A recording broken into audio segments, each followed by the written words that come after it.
All right, what's up, Dragon Brood? We're on day 2 of Edge of Eternity Previews, and we have a handful of things to talk about. Not a crazy list like yesterday, so we're going to race through these. But we're starting with Unravel. It's 1 blue, instant, counter target spell. If an amount of mana spent to cast that spell was less than its mana value, you draw a card. This actually makes a lot of sense in a set that has Warp, right, where the idea is to play it cheaply earlier. So this will likely end up getting a card in a lot of those situations. But don't forget, we still have Overlords that are getting reduced costs. We still have Ride Down, spells like that get a reduced cost. There's still cards like Diamond Weapon that care about things in the graveyard reducing its costs. So there's a lot of different ways you could randomly get a card off of this. While it generally is just a spell counter, it does realistically have upside to get you that extra card. More often than not. Well, I wouldn't say more often than not, but more often than you probably think. Consult the Stars. A blue and 1 for an instant. It does have good old school kicker, just paying another 1 and a blue. Look at the top X cards of your library, where X is the number of lands you control. Put one of those cards into your hand. If the spell was kicked, put 2 of those cards into your hand instead. Put the rest on the bottom of your library in a random order. This, I'm kind of digging, actually. If you think about it, this is a good card for these slower decks, right? The Azorius control, the Jeskai control, the plans to play turn 7, 8, 9, 10, right? Let's say you play this on turn 8. For 2 mana, you get to look at 8 cards and take the best one. For 4 mana, because you can do it during your opponent's end step, so maybe you left mana up, you get 2 of the top 8 cards, right? That's pretty good. Now, does it replace the other 3 mana one? Look at the top 5, take 2. No, I don't think so. That's just too efficient for what it is. But a couple of copies of this probably wouldn't hurt in those same deck lists. Tapestry Warden, 3 and a green for a 3/4 robot soldier with vigilance. Each creature you control with toughness greater than its power assigns combat damage equal to its toughness rather than its power. Each creature you control with toughness greater than its power stations permanents using its toughness rather than its power. What? Oh, okay, I see what it's saying. So this is basically one of the cards for the big butt stacks, right? Like you just want to play your 1/4s, your 2/5s, whatever, 2/4s, and then get to attack with your toughness instead of your power. But also being able to station with your toughness is kind of nice. And effectively, this card is a 4 mana 4/4 in most cases. So that's actually pretty good. Generally speaking, though, is this going to get a lot of play? I can't see outside of maybe one very particular deck that maybe you're playing Bator or other stuff that cares about high toughness. If not there, maybe there's some weird world where this gets played with stationed spaceships, but I don't even know if that's really going to be a thing. So I wouldn't expect to see a lot of this card. Cosmogrand Zenith, 2 and a white for a 2/4 human soldier. Whenever you cast your second spell each turn, choose 1. Create 2 1/1 human soldier tokens or creature tokens, or put a +1/+1 counter on each creature you control. I like this card for a couple of reasons. It's a human and a soldier, which are 2 relevant creature types, so that's awesome. Making 2 extra human soldiers, again, that count for both creature types, or just pumping your team is pretty good. It only triggers once each turn because it's the second spell you cast. So I think the deck building situation comes down to how many things are we playing that let us see extra cards, right? So that we could cast another thing. But there's a lot of times where just playing your second spell to pump everything could create enough damage to be near lethal. And 2/4 is actually a sizable toughness that's going to be hard for some decks to deal with. I think if anything, while this card is good, the biggest issue on it is going to be your deck building, right? Are you pairing this with blue or with red so that you can just see more cards? If so, it might have a chance of seeing play. I don't know if it's mythic rare good, but it's definitely playable. Mouth of the Storm, 6 and a blue for a 6/6 elemental flying, ward 2. When this creature enters, creatures your opponent controls get -3/-0 to your next turn. We're not ever going to play this. Like, it's 7 mana for a 6/6. Sure, it has flying and it has ward. It doesn't have flash or anything. The ability is nice if you want to Alpha Strike and limited, so you probably don't lose any creatures on the exchange, which is cool during combat, but it's kind of like, feels like the best we could say for this. Because for 6 mana, you can just play like Meringue River Regent or something. or Summon Leviathan, or whatever. There's a bunch of stuff at 6 mana that's just better than this at 7 mana. Adajia, Windswept Bastion. It's a planet that enters tapped.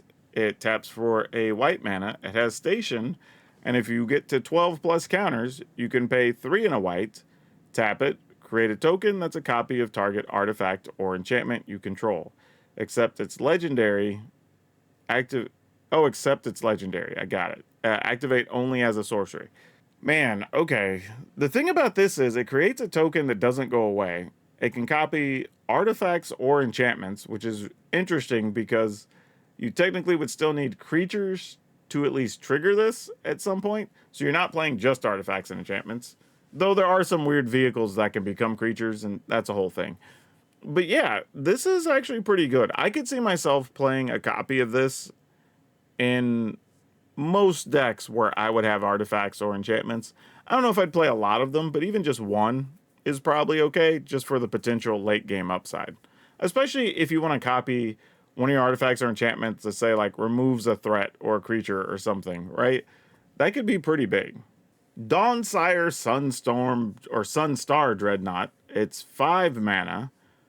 For a spacecraft with station, obviously, whenever you attack, Donsire deals 100 damage to up to 1 target creature or planeswalker. And then that's at 10 plus. At 20 plus, it has flying and becomes a 20/20.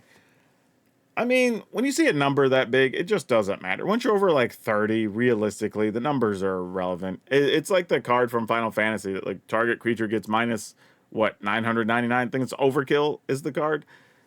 Like, people got excited about it. I'm like, yeah, but pretty much anything that just spot kills a thing does the same thing in most cases. But this does have the weird thing where if you have one of those creatures or cards that can redirect damage, or you gain life for preventing damage to a card or whatever, you could target your own thing and get an extra benefit because of the 100 damage, which probably either ends the game or makes it really hard for you to die, depending on how you're using it. Gaining flying and becoming a 20/20 is super sweet. I don't know how easy it's going to be to get to 20 counters. Because I think the thing with station is there's going to always be that conversation of, am I better just attacking with X number of creatures or power? Or am I better served just trying to get this station online as possible? And I think we're going to have to figure that out as we play with it a little bit more. Caveron, Memorial World. It's a planet that enters tapped. It taps for a red. It's a station. And if you get to 12 plus, you can pay 1 and a red and tap it, sacrifice a land, create a 2/2 colorless robot artifact creature token. Then creatures you control get +1/+0 and gain haste until end of turn. Oh, how does this... Wow, I'm trying to think, how would I feel about this compared to the white one we just saw? I think... They really function completely differently, right? Because the white one, I think, has a higher ceiling, but this one also has a higher floor. Mostly because you don't need anything else, right? The white one has to copy something else, and even is restricted on what it can copy. You're always going to have some number of lands you can probably get rid of late in the game. So even if your opponent were to sweep the board, you still have effectively a 3/2 creature with haste. Plus, if you played something else, it'll also have haste and a bonus. So this card probably finds a way to get a couple copies into some mid-rangey decks. I could see that being a thing. I don't think it'd go nuts, but yeah, a couple of copies can find its way into a couple of decks and be reasonable. Broodguard Elite, X green for a 0/0 insect knight. This creature gets enters with X +1/+1 counters on it. When this creature leaves the battlefield, put its counters on target creature you control. It also has a warp of X and a green. This is interesting because the warp cost, you could do this on, say, turn 3. It could be a good curve filler, basically, right? If I don't get the lands I need to play something or go tutor up something, okay, cool, I'll just play this, make a 2/2. Maybe I get to do something with combat with it or not. Cool. In step, it goes away. I get to put those counters on something else, grow a creature. Then the next turn, I can just do it again, but I have a permanent creature, or I can just wait till turn 7 and have a 5/5. So it is a flexible card. I think this is one of the ones that's going to really come down to what does the rest of the deck that wants it look like. However, if you do want something that just goes to the graveyard on the cheap, you could always just pay 1, make a 0/0, it dies, and that could trigger stuff too. So there are some decks that may play it for that reason. Debris Field Crusher, 4 and a red for a spacecraft that deals 3 when it enters to any target. So that's cool. You can hit your opponent with it. Station for 8+, and then it gains flying. Pay 1 and a red. The spacecraft gains +2/+0 to end of turn. It's a 1/5. Oh man, unless I'm playing something that's very heavy on artifact spacecraft theme, I don't know if I'm playing this card. I mean, 5 mana, you get to deal 3, that's cool, but then it effectively does nothing for, I'm assuming, at least 2 turns. Then it becomes a 1/5 that you have to pay more for. Like, yeah, we're likely not playing this card. Warmaker Gunship, 2 and a red for a spacecraft. When it enters, it deals damage equal to the number of artifacts you control to target creature and opponent controls. It has station, and at 6+, it gains flying and 4/3. So this is significantly different than the last one, right? Now, admittedly, you can't hit your opponents with it, but it's 2 mana less to even play. And you might only have 1 or... I mean, I guess if you're playing artifact creatures or something, you probably have 1 or 2, and it counts itself. So you could probably pick off a creature with this when you play it. Getting to 6 is not terrible as far as number of counters. You can probably do that in 2 turns, relatively speaking. And then you have a 4/3 flyer. So you also have a larger creature, at least as far as an offensive threat, than you would get from the other one. Now, again, we're comparing an uncommon to a rare here, but this one I think actually could see some play. Then we have Systems Override, 2 and a red, Sorcery. Gain control of target artifact or creature until end of turn. Untap that permanent. It gains haste until end of turn. If it's a spacecraft, put 10 charge counters on it. If you do, remove 10 charge counters from it at the beginning of the next end step. This is amusing. Now, granted, we always get some version of this almost every set, if not every other set, right? It's pay 3, steal a creature, some bonus thing happens. This is interesting because we can take an artifact or a creature. We can take any ship and effectively, if we really want to, get to the station requirement of the ship, which is cool. But then you also remove those counters at the beginning of the next end step. So you could also use this on your own ships. Like, let's say you needed to turn one into a flyer in a pinch, right? Hell, let's say we needed a few more counters to get that 5/5 into a 20/20 and attacking, right? This is the type of card you would want in that deck. Just give you the 10 counters instantly, or sorcerously, however we want to say that.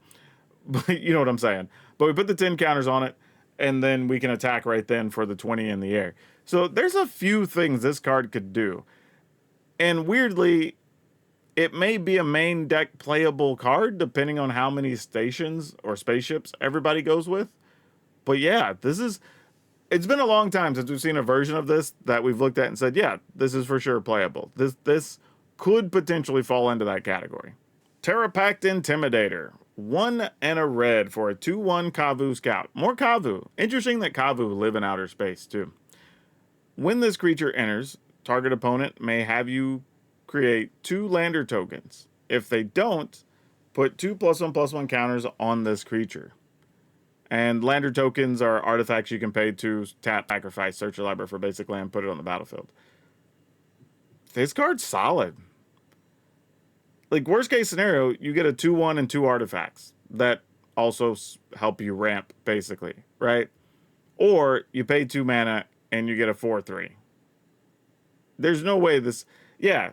Hell, even if you're playing someone who just cares about having other artifact, like that other 4/3 spacecraft we just talked about, right? Like, you play this on 2, your opponent gives you 2 artifacts. Now on turn 3, you can play that thing, shoot something for 3, possibly attack with your 2/1, or use your 2/1 to start getting your ship up, right? So yeah, this card's gonna find a way to be played, I'm pretty sure. But all right, today wasn't that bad. But I have a question for you now. How do you feel about spaceships so far? Because I've got a lot of different thoughts and opinions, and maybe we'll talk about that in another video. But some look interesting, some look worthless. I don't know how difficult it's going to be to station things. I don't know. Y'all let me know. Today's set of cards, though, while it wasn't that many, actually seemed pretty useful for a couple of these.